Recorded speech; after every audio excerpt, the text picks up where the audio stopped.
Boa noite. A grande entrevista da Soberania TV regressa esta noite após um interregno de 2 semanas. E o nosso convidado é o pároco Fábio Freches, que foi ordenado sacerdote no passado sábado, dia 11 de Aveiro, na sede de Aveiro, pelo bispo Dom António Moiteiro Ramos.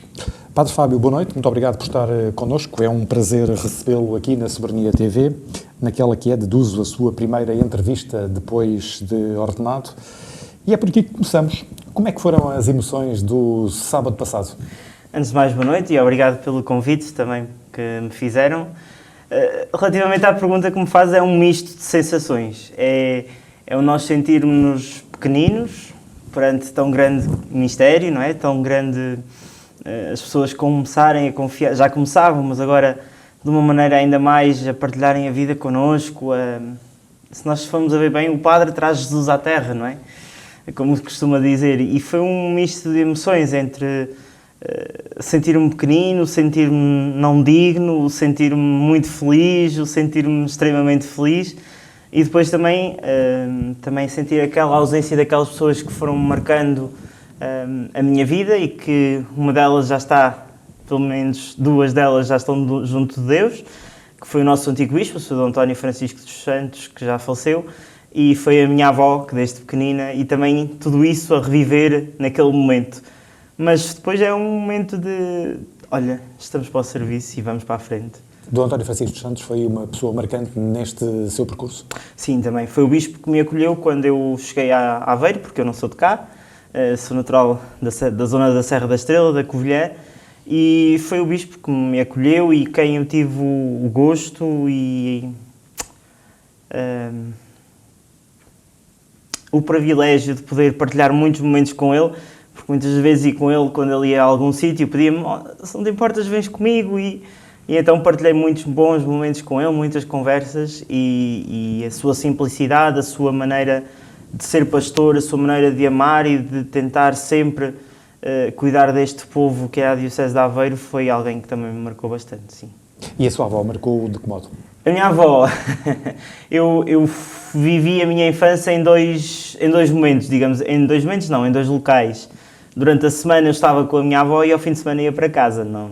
E então, durante a semana, já com 3 anos, rezava o terço, ou melhor, não rezava nada. Destruía os terços todos à minha avó. E depois, mas ela sempre me levou à missa, sempre... E depois foi sempre uma pessoa que sempre confiou muito em Deus. E a maneira como ela confiou em Deus, como nos transmitiu os valores da fé, foi sempre muito marcante. E eu recordo que no dia...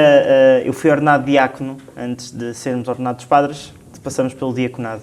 Eu fui ordenado diácono no dia 26 de janeiro deste ano, e no dia 27 fui visitá-la onde ela estava.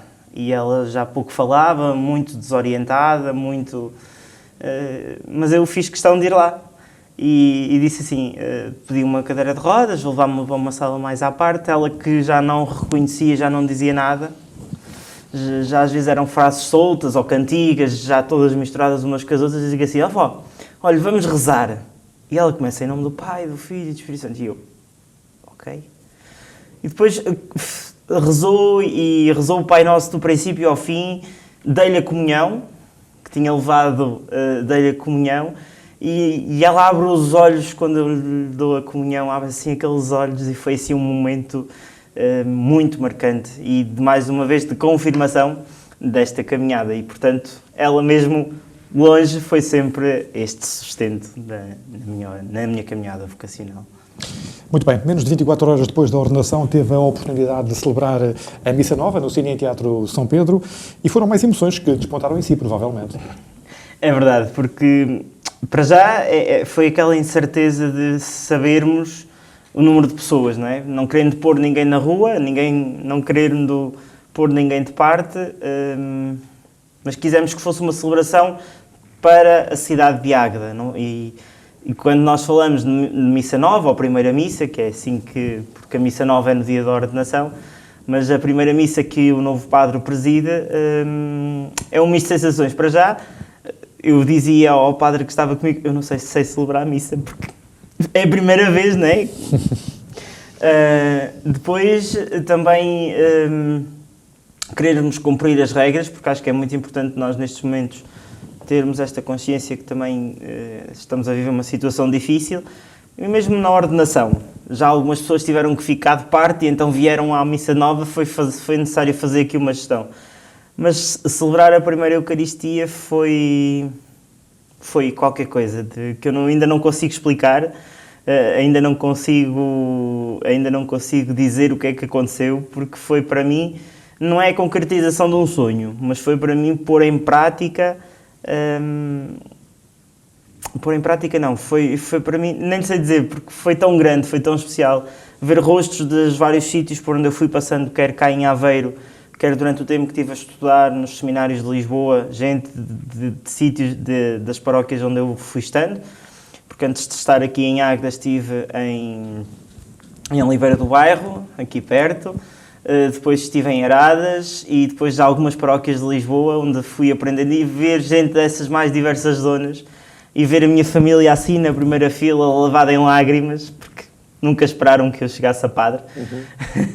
Nunca. A minha mãe dizia, isso passa-lhe. Mas depois ver que realmente eu era feliz e eu era assim e eu era por aqui que passava a minha felicidade, foi um misto de sensações. Foi uma hora que passou depressa ou estava muito nervoso? Até começar estava nervoso. E depois passou de uma hora, que não parecia uma hora. Eu quando cheguei cá fora disse, eu não falei tanto tempo. Não, foi acima de tudo, foi tudo feito com muita calma. E tenho que agradecer imenso a todas as pessoas que contribuíram para que esse momento pudesse acontecer. Desde as mais que trabalharam no silêncio, àquelas que depois nós institucionalmente temos que agradecer, não é? Não vou voltar a fazer os agradecimentos, mas todas elas podem ter a certeza que no momento em que eu subi para aquele altar para celebrar a missa pela primeira vez, para rezar pelo povo de Deus, para rezar por toda a gente que nos está confiado, quer em Águeda, foi um momento de grande gratidão, acima de tudo, de grande gratidão. Permita-nos que possamos recuar ao início da sua caminhada para lhe perguntarmos quando é que se sentiu atraído pela Igreja e de onde é que vem esta vocação sacerdotal e religiosa? Como já disse, a primeira mestra, digamos assim, foi a minha avó, logo desde o início. E depois a catequese, mas há outra pessoa fundamental no meu percurso vocacional, que é o padre Fernando Brito, da minha terra natal, da Covilhã, que eu cheguei ali ao 7º ano da escola, 6º, 7º ano da escola, e achei que a missa e a igreja, aquilo não era para mim. Isto não é para mim, eu prefiro ficar a dormir, mas como até aí a minha irmã era catequista, eu tinha aqui porque ela também ia, entretanto a minha irmã, como é mais velha que eu, foi estudar para Coimbra, e eu deixei de ter que ser obrigado a ir à missa e à catequese. E assim que deixei de ser obrigado, deixei de ir.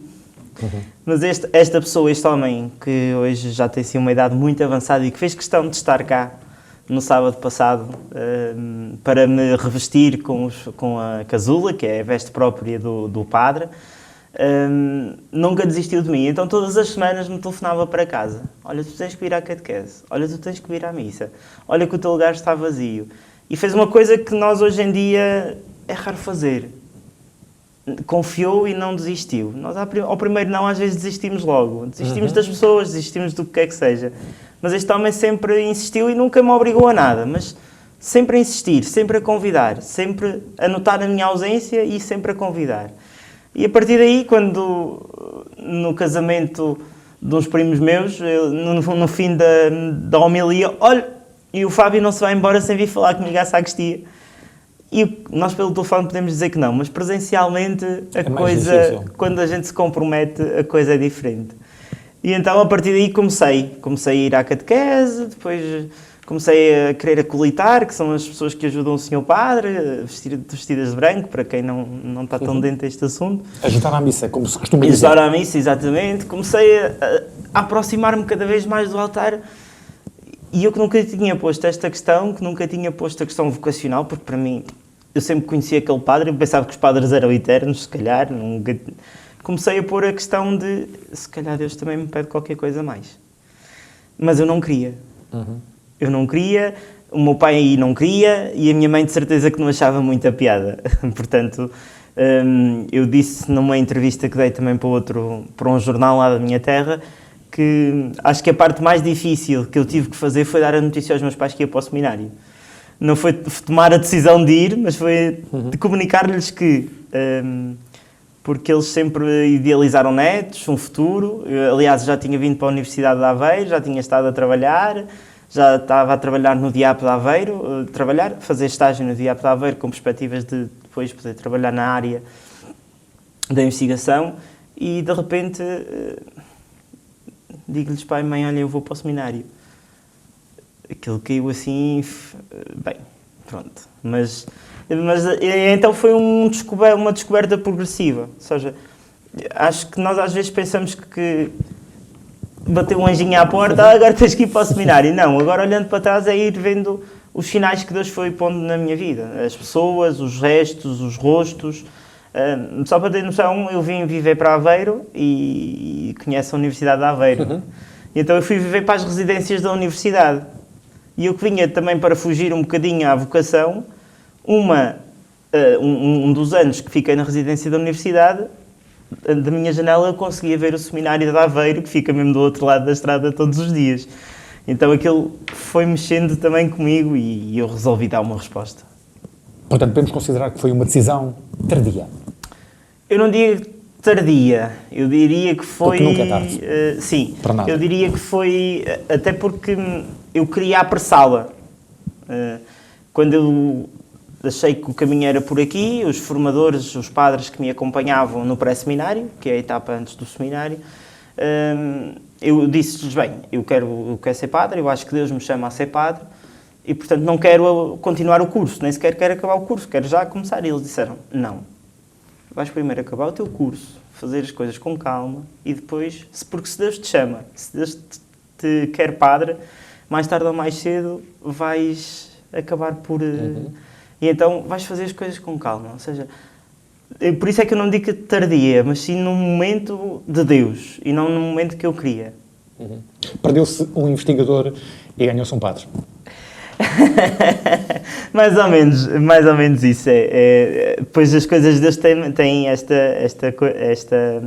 o seu quê de caricato. Porque depois também a minha formação anterior na área do direito, não é? Eu sou licenciado em Ciências Jurídicas, em Técnico Superior de Justiça, levou a que depois a própria Diocese de Aveiro, na pessoa do Vigário Judicial, que me convidasse, me pedisse também um serviço na área do Tribunal Eclesiástico e, portanto, acabo por ter uma ligação ainda um bocadinho à minha primeira profissão, porque ser padre para mim não é profissão, mas é uma vocação. E, portanto, não diria que foi um tempo assim, não se perdeu um para se ganhar outro, mas os dois completam-se, sendo que um prevalece sobre o outro. Muito bem. E depois que tomou essa decisão difícil e depois dessa comunicação complicada que teve que fazer aos seus pais, teve sempre o apoio da família nesta caminhada? Houve alguns momentos maus? Houve alguns momentos mais complicados. Houve, desde logo, o divórcio dos meus pais, que foi uma situação ali muito complicada. Depois também o meu pai teve muito mais resistências. O meu pai foi uma pessoa que resistiu bastante a eu ser padre e que nunca percebeu, porque também nunca percebeu a igreja, nunca percebeu o porquê de eu ter esta paixão, o porquê de eu querer ser. Para ele ser padre é ter umas velhinhas, rezar umas missas e pouco mais. Peço desculpa, tenho que corrigir, porque desde há um tempo para cá ele veio a perceber outra coisa. E essa resistência foi sendo quebrada. A minha mãe foi sempre levando assim as coisas com mais... Pronto, se é a vocação dele e se o fazes feliz, vamos para a frente e pronto. E, portanto, da parte da família ia havendo assim algumas provocações no sentido de ele ainda desiste, ele ainda se vai arrepender, mas nunca me puseram depois em trave e sempre foram respeitando. E eu acho que também se não respeitassem, avaliando um bocadinho pelo meu caráter, eu acho que tinha continuado e continuei, mesmo quando o meu pai não achou assim muita graça. Muito bem. Já aqui eu disse que nasceu no Alto de Portugal, na Covilhã, Tem saudades da sua terra natal? Foi lá que terá feito a comunhão, Sim. a profissão de fé, O crisma, tudo isso, sim. Eu não diria saudades porque vou lá de vez regularmente. em quando. Não tão regular, e dizia-o aqui no Cineteatro de São Pedro no domingo, olhem, se eu já lá ia poucas vezes agora, podem contar que vou ainda menos. Mas irei lá celebrar a missa nova, a primeira missa, na Covilhã, no próximo fim de semana. Mas eu desde que vim para Aveiro apaixonei-me pela cidade de Aveiro. Quando vim para cá estudar para a universidade, apaixonei-me por esta terra porque eu sou um apaixonado por mar. Ótimo. Eu sou um apaixonado pelo mar. E então sempre que tenho a oportunidade, às vezes mesmo no fim de alguma reunião, mesmo aqui em Águeda ou coisa do estilo, pego no carro e quando preciso de acalmar ou de qualquer coisa ou de estar um bocadinho mais em paz, vou até ao mar. O barulho das ondas.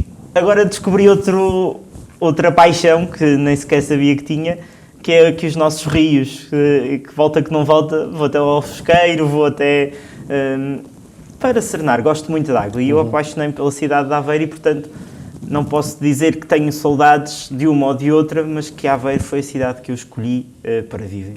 E Águeda, como é que o acolheu? Que ideia é que tem da cidade e da comunidade cristã? Eu vim para Águeda num tempo difícil. Em setembro do ano passado? Eu vim para Águeda em setembro do ano passado. Cheguei cá e depois os senhores padres que já cá estão há algum tempo. E eles já funcionam todos como se isto fosse tudo. E para quem chega de novo, primeiro tem que andar aqui os primeiros tempos a tentar perceber como é que isto funciona. Entretanto, quando sou ordenado diácono, pouco tempo depois vem a pandemia. E eu que sou uma pessoa que, pelo menos, dou muito valor à relação, ao toque, ao estar com as pessoas, ao falar mais proximamente, ao ouvir e tudo mais, foi muito complicado de repente nós estarmos a celebrar nas igrejas sem ninguém. Ou eu ir a um funeral e não poder cumprimentar, não poder saudar os familiares. Nós presidimos a um funeral e não devemos ir saudar os familiares. E por isso foi complicado. E os primeiros meses posso confessar que eu não queria nada estar em Águeda. Não queria, porque era uma realidade completamente diferente, onde eu não conhecia ninguém e depois a pandemia parece que ainda veio tornar isto tudo pior. Hoje, sinto que é uma comunidade, não é só uma porque são 5, e todas elas diferentes. Né? E nós temos que nos saber adaptar e saber tirar o que de melhor tem cada uma, para depois podermos fazer comunidade. E esse foi um desafio que eu lancei também no domingo, que apesar do Estado ser laico, apesar de tudo, nós temos que todos dar as mãos para que esta igreja, para que esta sociedade não fique fechada dentro das estruturas, mas que se nós todos dermos as mãos, nós podemos todos fazer uma comunidade diferente. E Águeda pode fazer uma comunidade diferente. Não estou a dizer que só pela igreja, mas pela sociedade, pelas entidades civis e religiosas. E como é que foi recebido pelos padres, pelos ditos mais velhos, José Camões, Jorge Fragoso, José Carlos e, no fundo, por todos os párocos do Arcebispo de Trás-Asa? Foi bem recebido? Com muita alegria e com muita naturalidade. Com tanta naturalidade que às vezes até se esqueciam que eu estava a chegar de novo. É verdade, foi com muita naturalidade e sempre com uma atenção muito grande. E aqui eu queria ressalvar, especialmente do Padre Camões e do Padre Jorge, também do Padre Zé Carlos, sempre com a preocupação de se era alguma coisa, se estava, se não estava. Dos outros padres do Arciprestado, nas reuniões, foi mais um que chegou, boa, vamos a isto, tens ideias novas, olha, ficas com este serviço, ficas responsável da juventude. E eu, está bem, pronto. E foi assim, foi muito natural, acho que não foi nada forçado. E acho que eles tentaram ao máximo, e assim como continuam a tentar ao máximo, acompanhar-me para que eu desempenhe o melhor que sei. E contrariamente ao que às vezes a gente possa pensar, as ideias que nós temos, desde que as consigamos expor e se têm fundamento, eles aceitam. E eu tinha, às vezes, ao início tinha um bocadinho de receio de falar, porque todos eles agora, como diz um padre da nossa diocese, vem para aqui este tenrinho a querer mandar ou a querer dizer umas coisas novas, mas eles têm aceitado e têm confiado bastante em mim e isso também tem sido um grande desafio. Muito bem. Na semana passada, o padre Jorge Fragoso deu-lhe a oportunidade de fazer as reflexões das leituras por ocasião da missa em honra de Santa Eulália, padroeira de Águeda, e a dada altura disse que somos um instrumento nas mãos de Deus. O que é que quis transmitir com essa ideia? A frase que eu escolhi para a minha ordenação, um lema de vida, é uma frase de São Paulo aos Coríntios que diz que trazemos o tesouro do nosso ministério em vasos de barro para que se possa ver que este poder é de Deus e não é nosso. Ou seja, esta certeza de que nós somos os instrumentos que através de nós é Deus que age. Não somos só nós. Porque se fosse só o Padre Fábio a falar, se fosse só o Padre Fábio a agir, não ia longe. E quando nós nos depositamos nas mãos de Deus, quando nós queremos confiar nas mãos de Deus, quando nós, mesmo nos momentos difíceis, mesmo nos momentos de tristeza, mesmo nos momentos de que nos sentimos cair no chão como se fosse um vaso de barro a partir, e posso dizer duas, e aqui se calhar percebe com dois exemplos tão fáceis quanto estes. Uma vez eu estava cansadíssimo e num funeral aqui em Águeda eu disse, eu não disse nada àquela gente, eu não disse.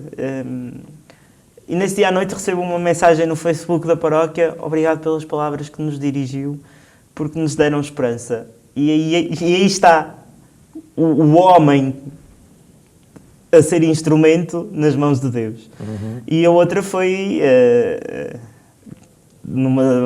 com uma senhora que estava acamada e que nós fomos visitar e que eu senti que ela já estava mesmo nos últimos instantes da sua vida e falei com a família e rezámos juntos.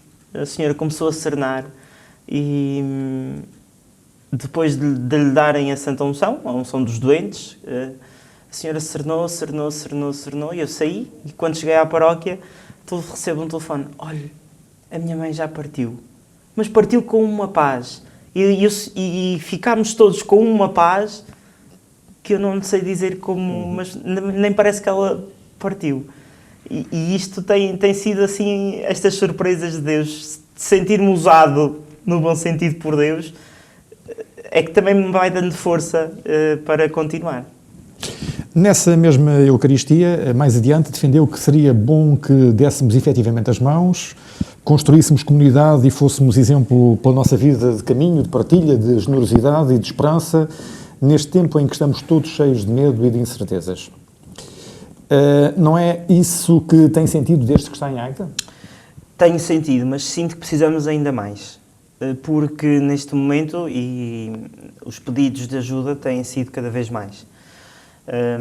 E que nós andamos todos com medo, é verdade, nós andamos todos com medo e não estou a dizer para não termos medo, estou a dizer para termos precaução. Cuidados, cautelas.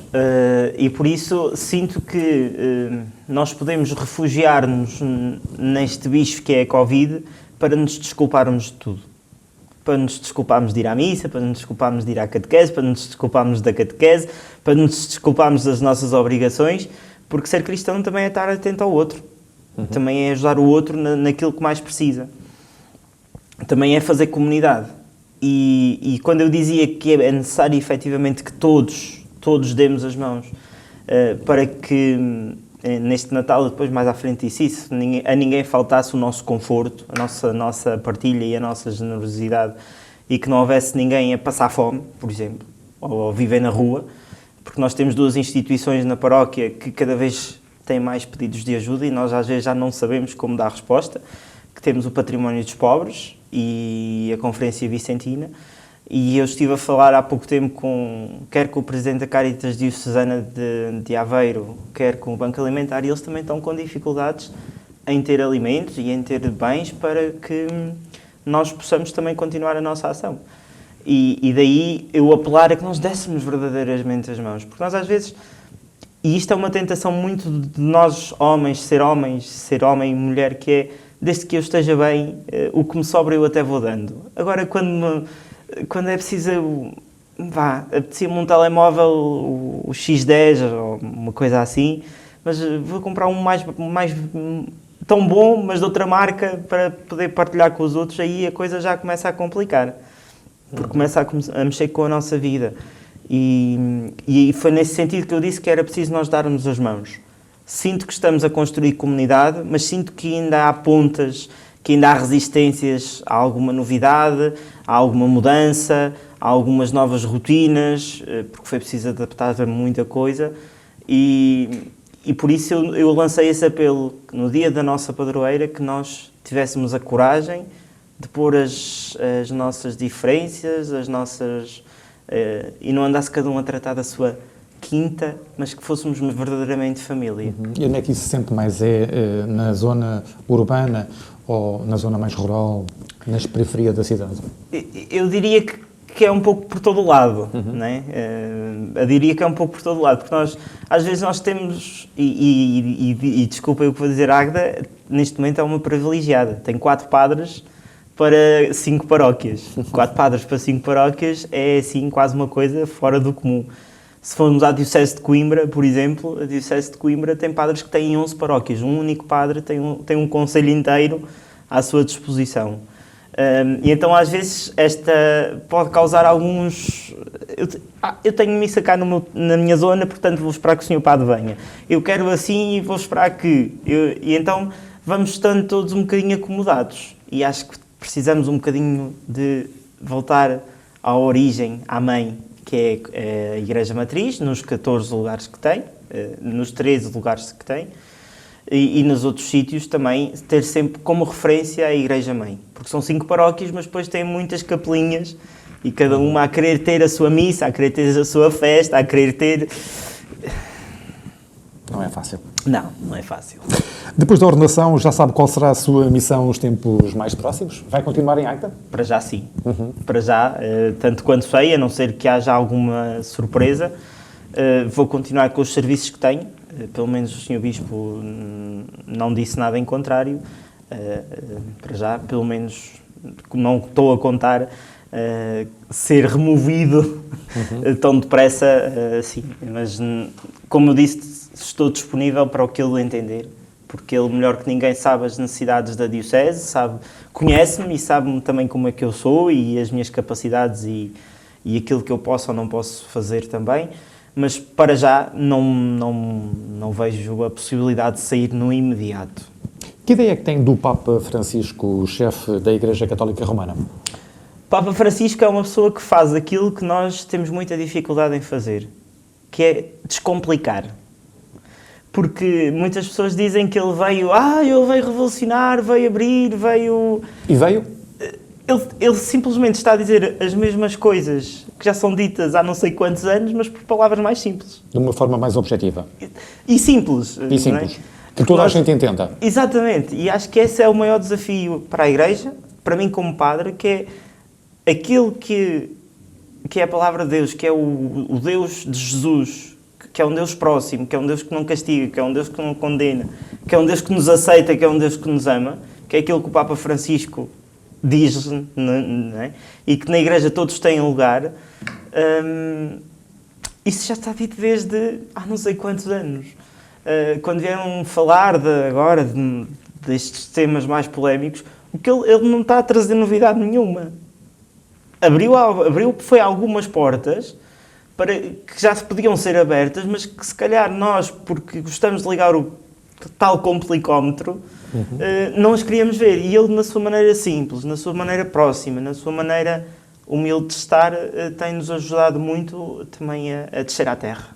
E é essa abertura que tem sido evidenciada pelo Papa Francisco que deve ser o caminho da Igreja Católica? Eu acho que sim, não tenho dúvidas. Acho que o caminho da simplicidade, da humildade e, ao mesmo tempo, sem perder a referência da base, do Evangelho, de Jesus, que tem que ser o caminho, porque se não for assim, perdemos se não formos à fonte, a água, quando chega cá abaixo, já não vem pura.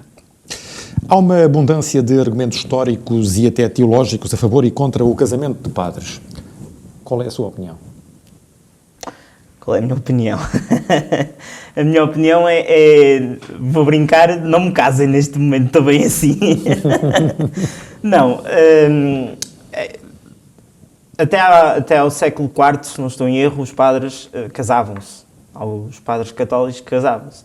E é importante que se diga que dentro da Igreja Católica, os padres de rito oriental, que fazem parte da Igreja Católica Romana, são fiéis ao Papa Francisco também, que seguem a doutrina da Igreja Católica, esses padres casam-se.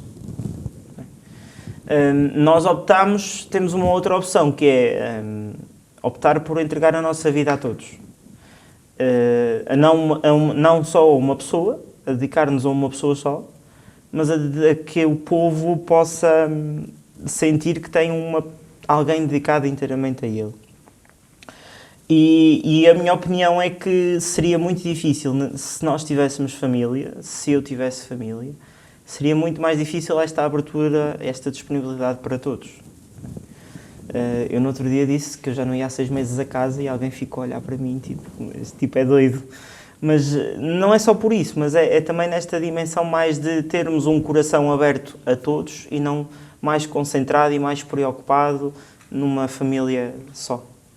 Estamos a chegar ao Natal. Qual é a mensagem que mais importa passar à comunidade cristã neste tempo em que vamos festejar o nascimento do menino Jesus? É uma mensagem de esperança? Sim, sem dúvida. Eu acho que o Natal e este tempo que antecede o Natal é um tempo de preparação. Nós, para celebrarmos o Natal, acho que temos que preparar o presépio. Mas não é o presépio físico, é o presépio do nosso coração. É o presépio da nossa vida, porque o Deus de Jesus, este Deus que veio até nós, é um Deus que a primeira vez que se manifesta e que vem ao mundo é como menino. A precisar de cuidados, a precisar de atenção, a precisar de ser tratado, a precisar de ser alimentado. E aqui nós podemos ver a pessoa de cada um de nós, cristãos, que é, nós agora somos o outro Jesus. E então a necessidade de cuidar dos outros, de tratar, de alimentar, de cuidar, para que o Deus venha realmente ao nosso coração. E é uma esperança neste sentido de que Deus volta a vir ao nosso encontro, desde que nós o queiramos encontrar. E esta necessidade de haver só verdadeiramente um encontro de duas pessoas se a outra estiver disponível para acolher e para ouvir, porque senão uma fala e a outra nem está aí. E acho que o Natal este ano, com toda esta pandemia, com tudo isto, se não for uma mensagem de esperança e se nós não tivermos a responsabilidade de sermos cuidadosos, podemos não voltar a ter um Natal tão... Acho que este ano o Natal deve ser mais vivido ainda em família, no núcleo familiar central. Naquela família... Claro que é necessária a família alargada, não é? Mas a família que sempre foi importante torna-se ainda mais importante.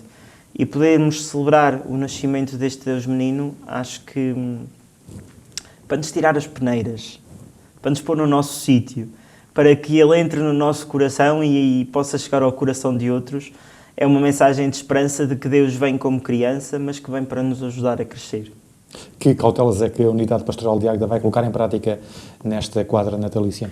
Nós habituais? Sim, nós estamos com a cumprir as normas da DGS, não é? E é sempre em articulação com o nosso Bispo e com a Conferência Episcopal, estamos a seguir as regras todas, desde a higienização, a desinfecção, essas coisas todas, e portanto vamos manter.